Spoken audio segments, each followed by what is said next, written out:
ដូចជាកំពុងហោះហើរពេលដែលបានឃើញកាយវិការដែលគេធ្វើមកលើខ្ញុំ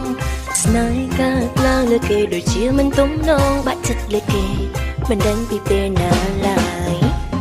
គេសង្ហាស្រីណាក៏តាមលួចមើលប៉ុន្តែរូបគេចាប់អារម្មណ៍មកលើរូបខ្ញុំតែម្នាក់គេប្រាប់ថាស្រឡាញ់បបោមកខ្ញុំណាអូស្វីតបែបនេះប្រកែកយ៉ាងណាតើគេពូកែរូបពីញ៉ាយញញងស្ដាយនិយាយមិនដែលចន្លងស៊ីអារម្មណ៍ណាស់ណាពីងផ្អែមល្ហែមគេចេះគ្រប់ភាសា